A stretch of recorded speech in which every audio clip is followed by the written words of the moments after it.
infidel Muslim, and we're going to show him Jesus. And this is a true story, by the way. So I got up that morning on Sunday, and I was thinking, man, you know. We went to church. Strangely enough, the preacher was preaching out of the Old Testament about salvation coming at the time of David, which really puzzled me, because according to Christianity, it's coming through Jesus. And it really, that opened the door for me, but that comes up later in the story. Why was he saying there's salvation before Jesus? That's interesting. Now, when I get there to my father's store, I'm looking around, you know. I'm looking for somebody wearing, you know, a long white robe and some kind of black, you know, thing over that with a long beard. And I guess I was looking for me, wasn't I? Anyhow, when I get in there, I don't see this guy. By the way, imama, sword, everything. Ayatollah Khomeini, maybe. This is what I had pictured. I said, where is he? I'm ready. My father said, he's over here. I said, where? He said, here. This is a normal guy. He was normal. He didn't have a beard. He didn't have any hair at all.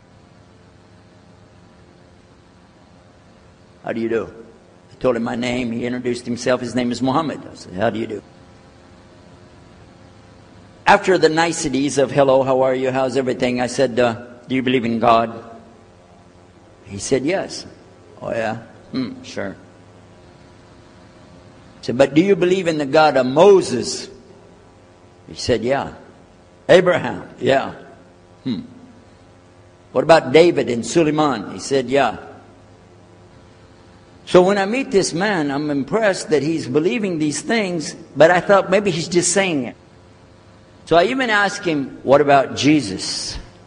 Because I thought maybe they're kind of... First I thought Muslims were like Hindus. That was first. And then when he said he believed in some of the things of the Bible, I said, okay, maybe they're like Jews.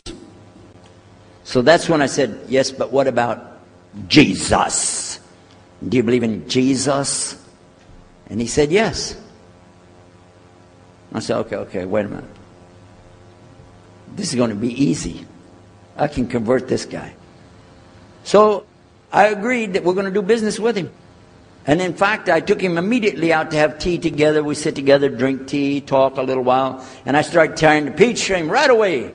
I'm in the Bible. I got it right there. Flip it open. Genesis. Let's talk about Abraham. What do you know about Abraham? Abraham, he had 2 sons, you see. And blah, blah, blah, blah, blah. And I'm doing all the preaching to him. Imagine this. And he sat there. Okay. He's a graduate of Allah's heart. And like this. Get me? You know what I'm saying? Well, it happened that during Ramadan, some of his friends that he was staying with, they had to move their apartment around or something, and he was going to go stay in the masjid for itikaf in Ramadan. It's normal. We didn't understand. I thought he has nowhere to go, and I told my dad, this man has nowhere to go.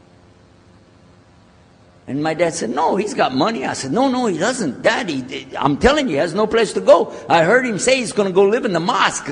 To a Christian, if you're going to live in the church, ooh, that's the worst. So I said, let me offer that he can stay at our place. And my dad said, no, you don't do that. That's not right. I said, no, I'm going to offer it to him. I went to him and I said, how would you like to come stay at our place? He said, no, I want to go and stay there. I want to stay in the mosque and something good. I said, oh man, look at this poor man. Oh my God. He doesn't know, you know. I mean, he just, oh, poor soul. Please come and stay in our house. And he said, no, I can't. I need to go stay over there. I said, I'm scratching his dignity. So I told him, listen, no. I want you to come and you can pay. You can pay money and stay with us. He said, how much? I said, $15 a week. Which in America is like nothing. $15 is nothing. I said, and then he kind of hesitated. I said, and we'll pay for all the food. Well, you eat $15 worth of food in one day in America. He said, okay, all right. And I told my dad later, I said, see how I did that? Because now he'll stay with us. He knows he's getting a good deal on the food, and I was making it all about money. Well, I didn't know he wanted to come and stay with us. He wanted to learn about how we're Americans and how is the dawah going to be. What do we believe? Especially people who are preaching. So he came and stayed in our house. And I said, well, now that's good. I'll travel with him and go with him in places, and he'll see and he'll learn about Christianity. As we were traveling and working together, we put up tables just like this and booths and things and set things out for people to come and look at them and sell things. And I caught him one time. When somebody wanted to take something from the front, he took it from the back and gave it to him. And I looked at him. And the next time somebody started to take something, he took from the back and gave it to him. I said, hey, Muhammad, we take the stuff from the front because that's the old stuff. The new stuff in the back, just hold it back. You know what I'm saying? This is dated material. Get rid of the junk first. He said, no, I can't. In my religion, we can't sell something unless we give the people the best. I said, got me on that one. And I'm supposed to be telling him about a better deal. I said, okay, yeah, whatever. You're never going to make any money, though. But that's all right. Over a period of time, I came to learn a lot of things. Also about being humble.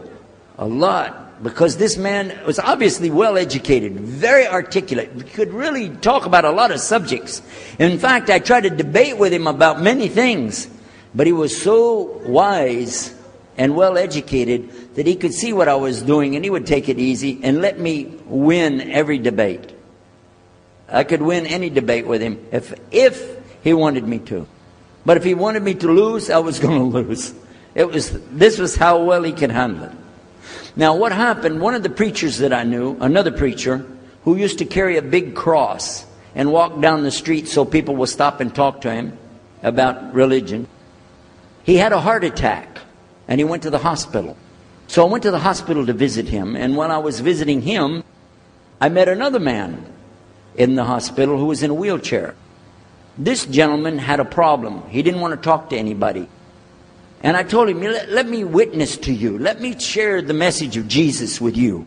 So I took out my Bible, and again, I start telling him about a prophet, Prophet Yunus, alayhi salam. And I'm telling them, look at Jonah. He's in the belly of the whale. He's in the sea. He's down there like this, and who knows how long. And suffering like this, you don't have as big a problem as that.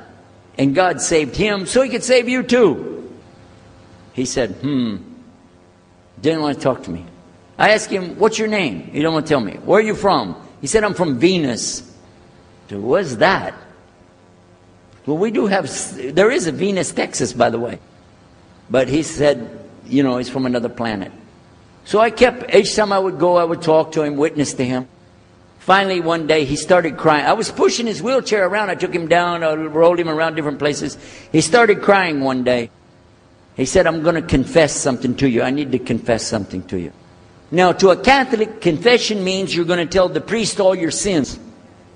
And then he's going to forgive you. Well, I wasn't Catholic. And I told him, listen, I'm not Catholic and I'm not a priest. I'm a preacher. He said, I know better than you do. I am a priest. I said, oh my God.